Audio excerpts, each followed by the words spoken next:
Hello and welcome to bettering. साथ में मिलकर शुरू करते हैं जिंदगी की दूसरी इनिंग। सोलाना का प्राइस आप देख ही रहे हो। ओवरऑल मार्केट के अंदर अब लोग ये कहने लगे हैं काफी कि क्या बुल मार्केट अब नहीं आएगी और बेयर मार्केट ही आएगी, और सोलाना का प्राइस इसका एक सबूत है। तो काफी सारे लोगों के पास सोलाना है, तो मुझे लगता है कि सोलाना के ऊपर भी बात करते हैं कि सोलाना का प्राइस इतना फॉल क्यों कर रहा है।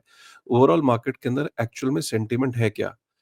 कंप्लीटली डिफरेंट सिनेरियो है जब हम बिटकॉइन की बात करते हैं, और कंप्लीटली डिफरेंट सिनेरियो बन रहा है जब हम ऑल्ट कॉइन्स की बात करते हैं। और उसमें भी जो हमने ये देखा है कि 2024 और 2025 में जो सबसे ज़्यादा इम्पैक्टफुल L1 रही है, जिसने बहुत ज़्यादा रिटर्न भी दिए हैं और बहुत ज़्यादा उसने ग्रोथ दिखाई है, वो सोलाना है। और सोलाना के अंदर क्यों हम देख रहे हैं कि इतना सारा जो एक नेगेटिव सेंटीमेंट, एक बेयरिश सेंटीमेंट देख रहे हैं, इसकी क्या वजह है? कुछ ऐसी चीज़ें हैं, क्योंकि इंडस्ट्री में अब इतने टाइम से है, जो फैक्ट्स और नंबर्स आपको दिख रहे हैं, उसके अलावा क्या रीज़न है, वो इस वीडियो में आज आपको मैं बताने की कोशिश करूँगा, ताकि आपको पूरे सारे डाउट क्लियर हो जाए और आप उस हिसाब से अपनी स्ट्रैटेजी बना पाओ, ठीक है? तो वीडियो पे अगर आप पहली बार आए हो चैनल पे, तो प्लीज़ एक बारी सब्सक्राइब ज़रूर कर लीजिएगा। काफ़ी सारे लोग मुझे बताते हैं कि भई, मेरा एनालिटिक्स ये बताता है कि लोग मेरे वीडियोज़ को रेगुलर देख रहे हैं, बट सब्सक्राइब नहीं कर रहे हैं। तो प्लीज़ हम लोग रिक्वेस्ट कर रहे हैं आपसे कि एक बारी आप सब्सक्राइब कर लीजिए, और प्लीज़ अगर कंटेंट पसंद है तो एक बार लाइक करेगा, कमेंट करेगा, ठीक है? तो वीडियो की शुरुआत सबसे पहले कुछ एक अच्छी पॉजिटिव न्यूज़ से करते हैं। और news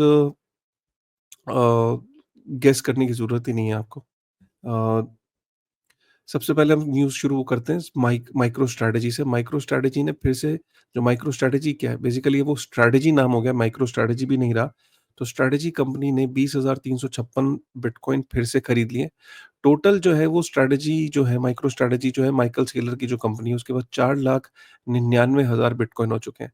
just imagine, 4,99,000, 5 lakh bitcoin हो जाएँगे उसके पास। मुझे लगता है कि ये मार्च से पहले-पहले हो जाएँगे, क्योंकि अ, उसमें हुआ क्या कि एक बहुत बड़े जो एडम बैक है, जो सतोशी के ज़माने से हैं, राइट? तो एडम बैक ने ये बोला कि सिर्फ़ 904 बिटकॉइन अवे है माइकल सेलर। तो माइकल सेलर ने क्या कहा कि we have a strategy to exceed that target. तो माइकल सेलर ने एक तरीके से एडम बैक को ये बोला कि हम 5 लाख से ऊपर जाएँगे। 5 लाख बिटकॉइन क्यों? 5 लाख से भी ऊपर जाएँगे। तो आप इमेजिन करिए कि एक कंपनी के पास, माइकल सेलर के पास, जिसने 2020 से शुरू किया था अपनी सफ़र को, 4 साल के अंदर उसकी कंपनी 5 लाख बिटकॉइन एक्वायर कर लेती है।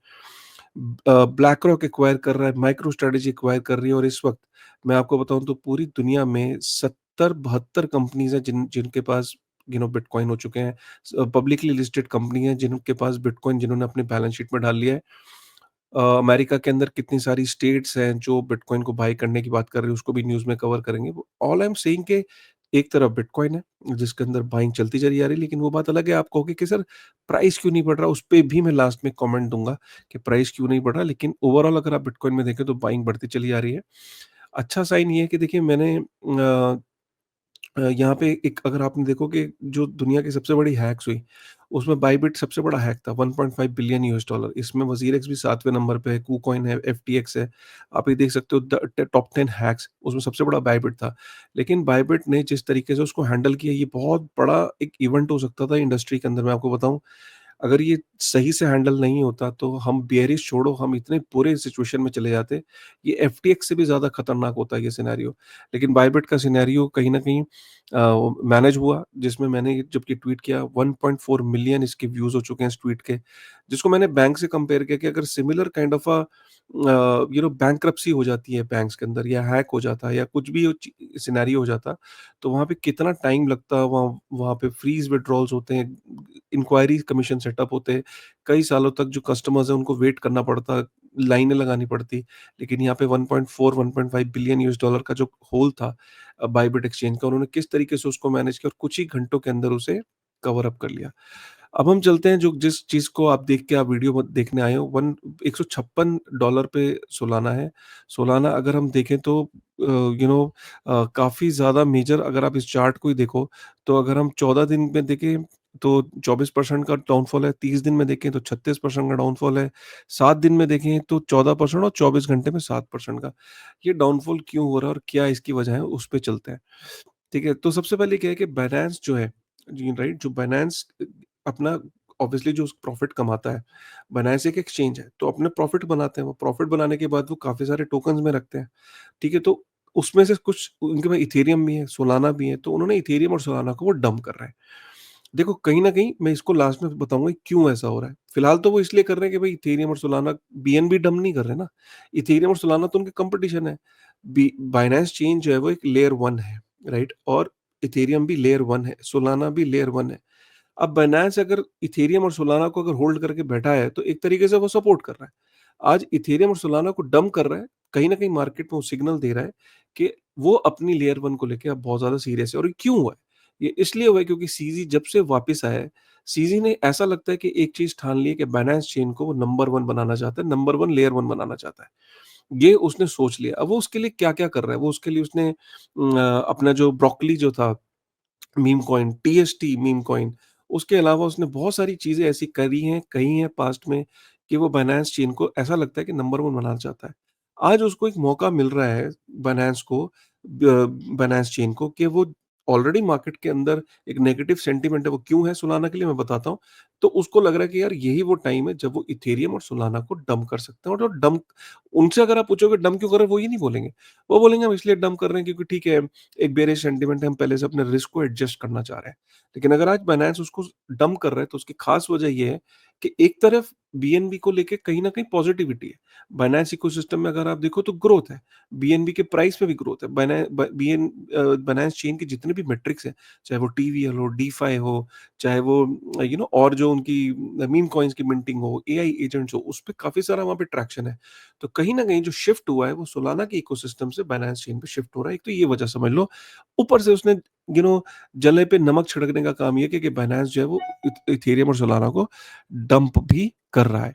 अगर हम देखें तो और भी सोलाना की वजहें हैं। सोलाना की वजहें क्या-क्या हैं उसको हम समझने की कोशिश करते हैं।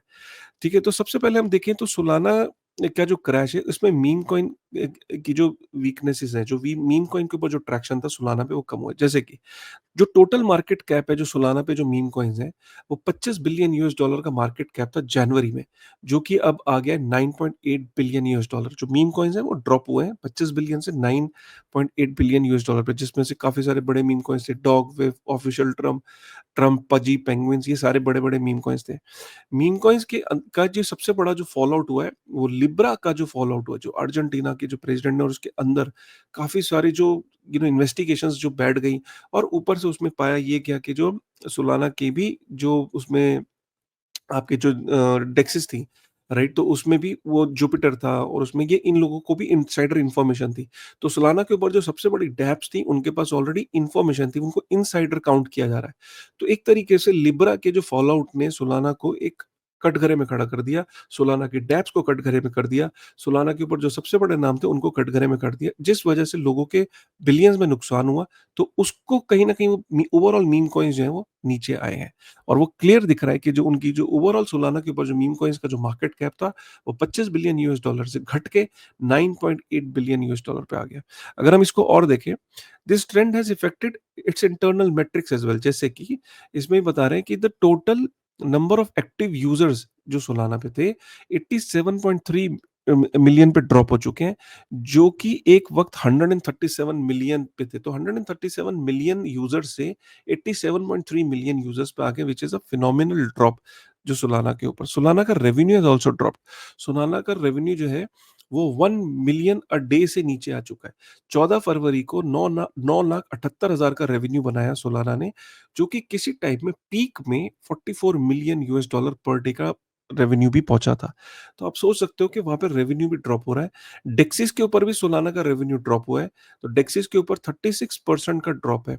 आप ये देखो कि 16.7 बिलियन यूएस डॉलर पे पहुंच गया, which is lower than Ethereum का जो वॉल्यूम है, डेक्सिस का which is 18.3 billion US dollar और बीएससी का 16.9 बिलियन। बीएससी का यहाँ पे देखिए कितना इंपॉर्टेंट है कि बीएससी का सोलाना से ज़्यादा वॉल्यूम पहुंच चुका है डेक्सिस पे। तो वही जो मैं बात कह रहा था आपको, वो यहाँ से आपको बात की अब क्लैरिटी हो गई है।